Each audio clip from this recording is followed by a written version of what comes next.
ప్రభునందు ప్రియమైన దేవుని పిల్లలారా, ఈ రోజున మనము ఈ యొక్క వారములో బల్లారాధనలో పాల్గొంటూ అట్టి బల్లారాధనకు సిద్ధపడుతూ ఇట్టి ఆరాధనలో సిద్ధపడుట కొరకు, పరిశుద్ధపరచబడుట కొరకు ఇక్కడ చేరి ఉన్నాం. గమనించండి, ప్రతి క్రైస్తవుని జీవితంలో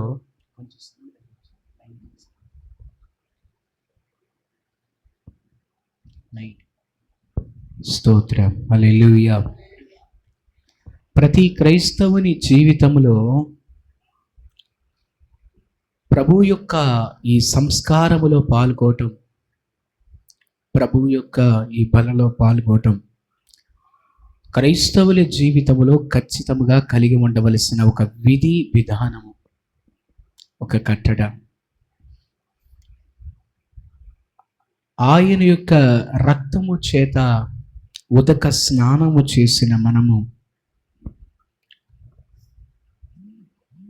ఆయన యొక్క బలలో పాల్గొనడం ద్వారా మరొకసారి మనల్ని మనం పరిశుద్ధపరుచుకునే వారంగా, మన పవిత్రతను, మన యొక్క సిద్ధపాటుని ప్రభు సన్నిధిలో ఆయనకి తెలియచేసేవారిగా మనం ఉంటాము. దేవునికి స్తోత్రం చెల్లిద్దామా?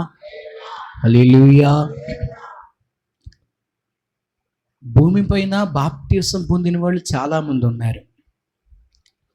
బల్లారాధన ద్వారా మనం ప్రభు సన్నిధిలో ఆయన శరీరములోను రక్తములోను పాలి భాగస్థులు అవడం ద్వారా సంఘముగా పరమగీతాల గ్రంథములో షలోమితి ఒక మాట అంటది, నా ప్రియుడా త్వరగా రమ్ము, లఘువైన ఇర్రి వలె త్వరపడి రమ్ము అనే మాటని మనము చూడగలుగుతాం. దేవునికి స్తోత్రం చెల్లిద్దామా? హల్లెలూయా. బలలో పాల్గొనడం ద్వారా మనము ప్రభు సన్నిధిలో అట్టి మాటని క్రియారూపకముగా ప్రభు ఎదుట మనం జ్ఞాపకం చేసిన వారం అవుతున్నాం. ప్రభువా, మేము పరిశుద్ధంగా ఉన్నాం, నీ కొరకు ఒక నమ్మకమైన శేషము సంఘము, నీ శరీరము నీ కొరకు ఎదురు చూస్తుంది. ప్రభువా, దయచేసి ఇట్టి సంఘాన్ని నీలో ఏకం చేయడానికి, సంఘానికి శిరస్సు అయ్యున్న నీవు త్వరపడి రమ్ము నాయనా అని మనము ప్రభువుని పిలుస్తూ ఉన్నట్లుగా ఈ బల్ల ఆరాధన ద్వారా, ఈ బల్ల ద్వారా, సంస్కారం ద్వారా మనం చూడగలుగుతాం. దేవునికి స్తోత్రం చెల్లిద్దామా? హల్లెలూయా. దేవుని పిల్లలారా, ఈ రీతిగా సిద్ధపడుతున్న మనం జ్ఞాపకం ఉంచుకోవాల్సిన మాట ఏంటంటే, ఈరోజున ఒక చిన్న మాట గుర్తు చేస్తా మీకు. సమూయేలు భక్తుని యొక్క ఈ మొదటి గ్రంథంలో మనం 6వ అధ్యాయం 19వ వచనాన్ని చదువుకున్నాం. ఈ సంఘటన అంతా నేను వివరించలేను కానీ, ఎందుకంటే మన ఎదుట సమయం ఎక్కువగా లేదు కాబట్టి, నేను ఈ రోజున క్లుప్తంగానే ఈ సంఘటన నా వైపు చూస్తా వినండి, క్లుప్తంగా వివరిస్తాను ఈ యొక్క సంఘటన. జరిగింది ఏంటంటే, దేవుని మందసం, అత్యంత పవిత్రమైన మందసం. మందసం అంటే దేవుని యొక్క పెట్టె అని కూడా మనం చెప్పొచ్చు. దేవుని పెట్టె ఏంటండి అని అంటే, దేవుడు ఆ యొక్క మందసములో నుండి తన ప్రజలతో మాట్లాడుతూ ఉండేవాడు. ఆ మందసము ప్రత్యక్ష గుడారములో అతి పరిశుద్ధ స్థలములో ఉండేది. దాన్ని కేవలం ఏర్పరచబడిన యాజకులు మాత్రమే మోయాలి, దాన్ని పట్టుకొనాలి. దాని దగ్గరికి ఎవరు పడితే వారు వెళ్ళకూడదు, దాని వైపు కూడా చూడకూడదు అనే విషయాన్ని మనం చూడగలుగుతాం. అయితే గమనించండి, మందసము ఒకానొక రోజున ఇశ్రాయేలీయుల యుద్ధంలో ఓడిపోవడం వలన, క్లుప్తంగా చెప్తున్నా వినండి, ఇశ్రాయేలీయుల యుద్ధంలో ఓడిపోవడం వలన వారి దగ్గర ఉన్న మందసాన్ని శత్రువులు పట్టుకెళ్ళిపోయారు. ఇశ్రాయేలీయులు యుద్ధానికి మందసాన్ని తీసుకెళ్లారు, యుద్ధంలో ఓడిపోయారు. అదేంటండి, దేవుని మందసమున ఇశ్రాయేలీయులు ఎందుకు ఓడిపోయారంటే, అత్యంత భక్తిహీనులుగా వారుండి, పాపం చేసేవారిగా వారుండి మందసాన్ని పట్టుకెళ్ళారు. గమనించండి, మన పాపములో, శాపములో, బలహీనతల్లో బ్రతుకుతూ దేవుని కృప, దేవుని శక్తి నాతో పాటు ఉంటుంది అనుకుంటే అది అమాయకత్వం. భక్తిపరుడికి, తన కోసం బ్రతికే వానికి దేవుడు ఎల్లప్పుడూ తోడుగా ఉంటాడు. మన స్థాయి, మన స్తోమత, మన కులము, మన ధనము ఇవేమి ప్రభువు చూడకపోయినా ఆయన చూసేది మన హృదయం. అక్కడ కూడా వారి హృదయములో సరి అయిన పవిత్రత, పరిశుద్ధత లేదు. అందుకనే ప్రభువు వారితో పాటు లేడు. యుద్ధంలో ఓడిపోయారు, శత్రువులు మందసాన్ని పట్టుకెళ్ళిపోయారు. మందసం తీసుకెళ్లారు, కానీ ఆ మందసం ఉండాల్సింది పరిశుద్ధమైన దేవుని మందిరంలో. ఇప్పుడేమో శత్రువుల దేశంలో ఉంది కాబట్టి ఆ మందసం అక్కడ ఉన్నంతసేపు ఆ శత్రువుల జీవితంలో మనశ్శాంతి లేకుండా పోయింది.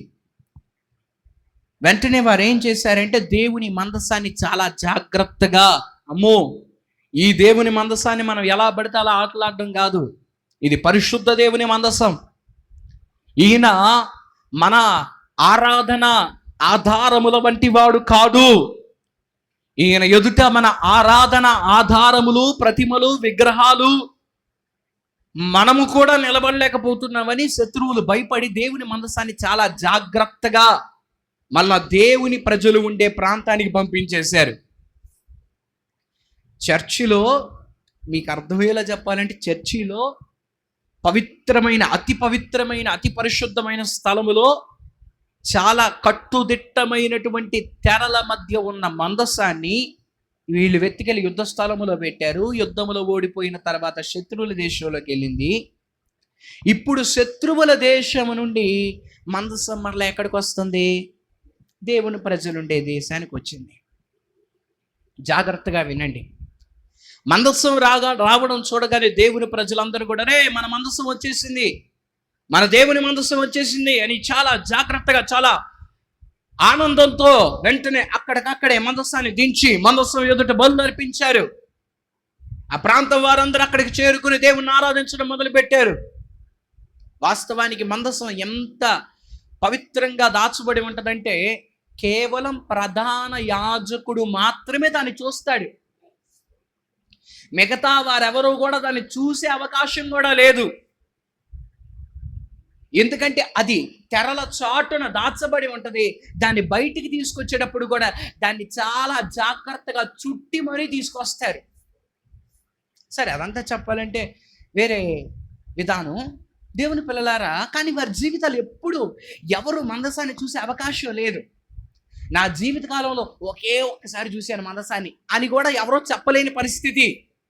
అంత పవిత్రమైన పరిశుద్ధమైన స్థలములో ఉండేది.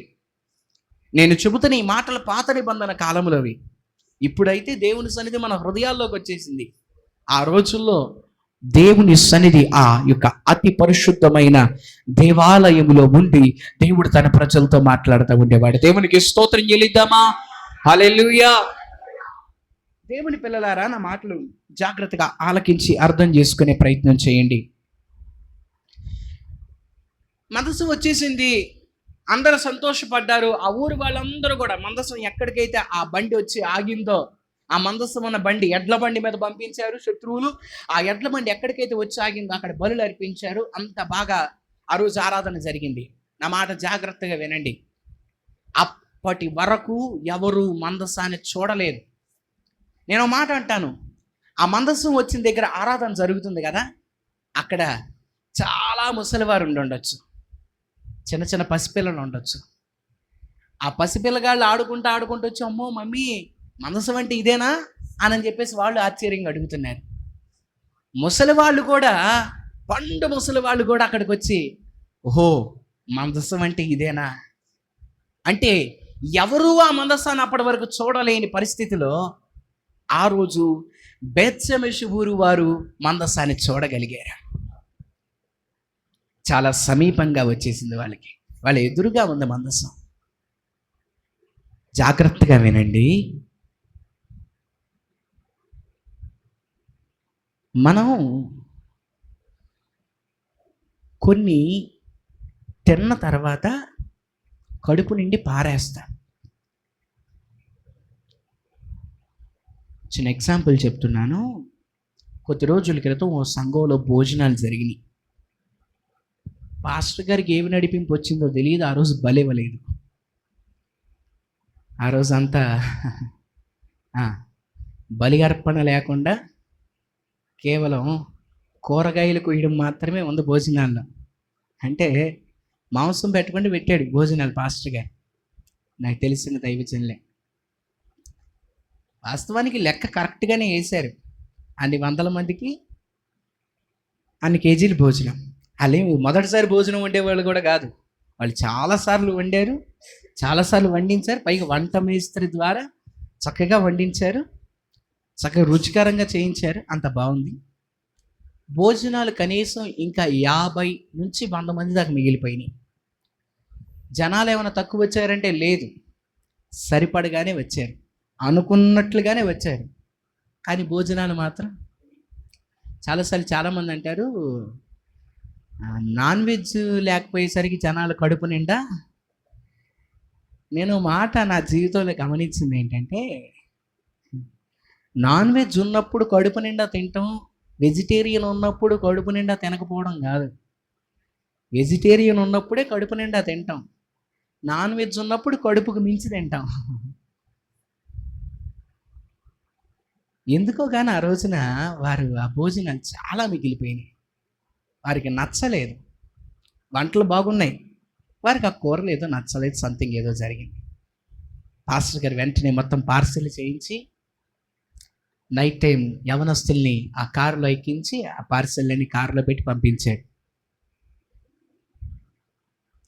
పంపిస్తే వెంటనే ఆ కారు విజయవాడ ప్రాంతం మొత్తం తిరిగి ఎవరైతే అవసరాల్లో ఉన్నారో, ఆకలితో ఉన్నారో వాళ్ళకి ఆహారాన్ని పంచిపెడుతుంటే వాళ్ళు వచ్చి ఎంతో ఆకలితో ఆ పొట్లాలన్నీ 5 నిమిషాలు ఖాళీ చేసి వెళ్ళిపోయారు.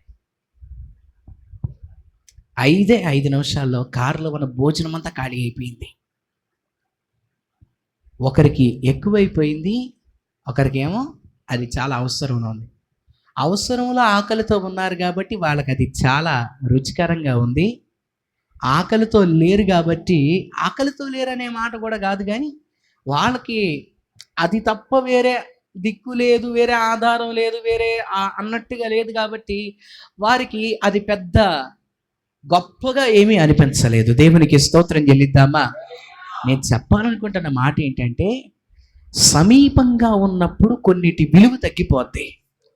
సమీపంగా ఉన్నప్పుడు కొన్ని మనకి చులకనైపోతూ ఉంటాయి. సమీపంగా ఉన్నప్పుడు కొన్ని మనకి లెక్కలోనికి రావు. కొంతమందికి 10 రూపాయల కాగితం, 20 రూపాయల కాగితం, 50 రూపాయల కాగితం పెద్ద లెక్కగా ఉండదు.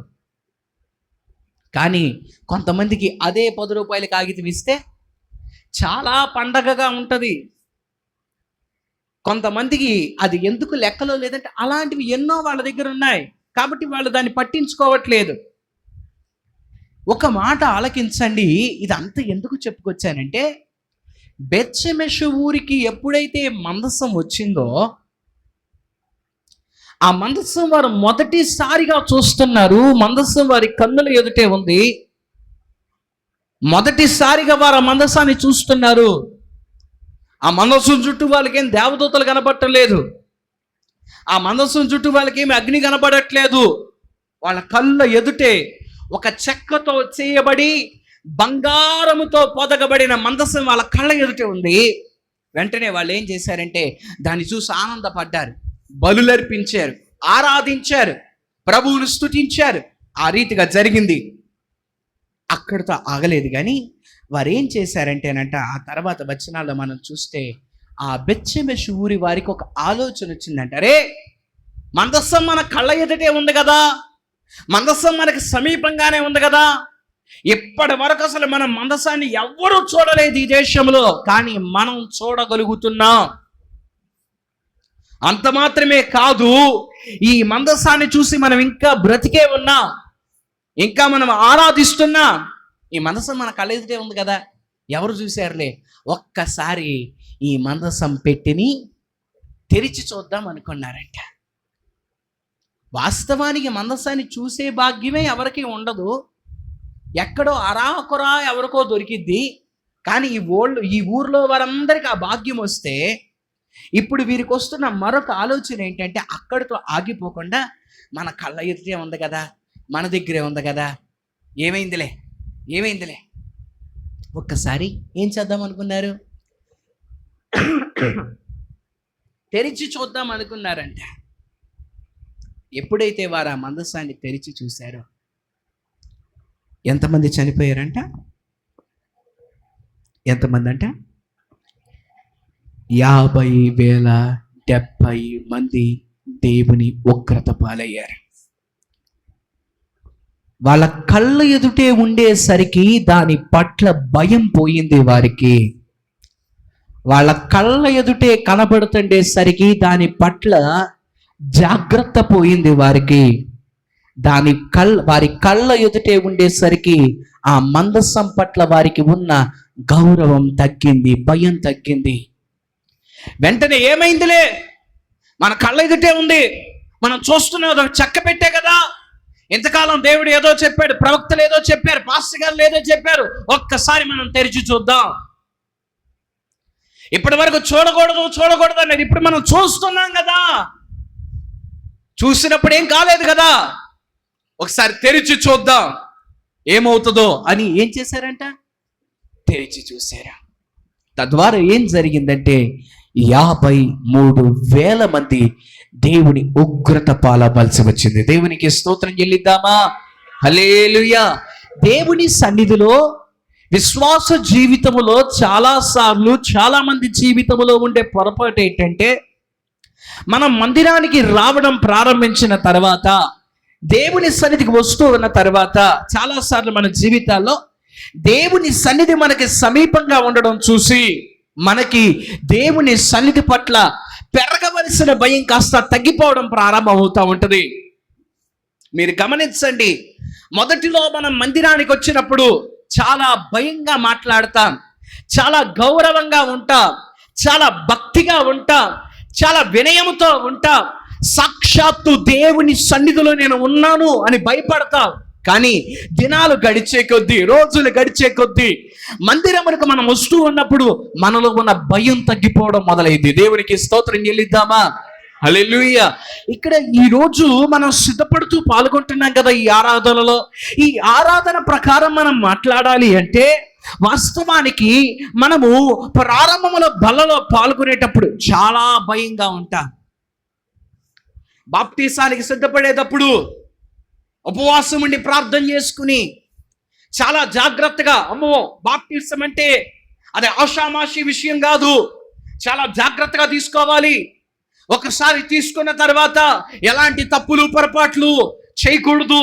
ఒకవేళ కనుక నేను బాప్టిజం తీసుకుని పవిత్రంగా ఉంటే దేవుని కృప పొందుతాను, ఒకవేళ బాప్టిజం తీసుకుని నేను కనుక తప్పు చేస్తే నేను, నా కుటుంబం కూడా శిక్షింపబడతాము అని భయపడుతూ బాప్టిజం తీసుకుంటా. నేను మాట అంటాను, బాప్టిజానికి బల్లారాధనకి తేడా ఏంటి? ఒక మాటలో చెప్పాలంటే రెండు శుభ్రపరచబడేవే, రెండు దాదాపు ఒకే విధానానికి సంబంధించినవి. బాప్టిజం అనేది స్నానము లాంటిదైతే బల్లారాధన అనేది నీ కాళ్ళు చేతులు శుభ్రపరచుకునే ప్రక్రియ వంటిది అని సాక్షాత్ ప్రభువే మాట్లాడాడు. దేవునికి స్తోత్రం చెల్లిద్దామా? హల్లెలూయా. యేసు ప్రభు వారు మాట్లాడుతూ పేతురు భక్తులతో మాట్లాడుతూ అంటాడు కదా, ఆయన కాళ్ళు కడగడానికి సిద్ధపడుతూ ఉంటుంటే పేతురు అంటాడు, అయ్యో ప్రభువా, నీవు నా కాళ్ళు కడగడం ఏంటి నాయనా?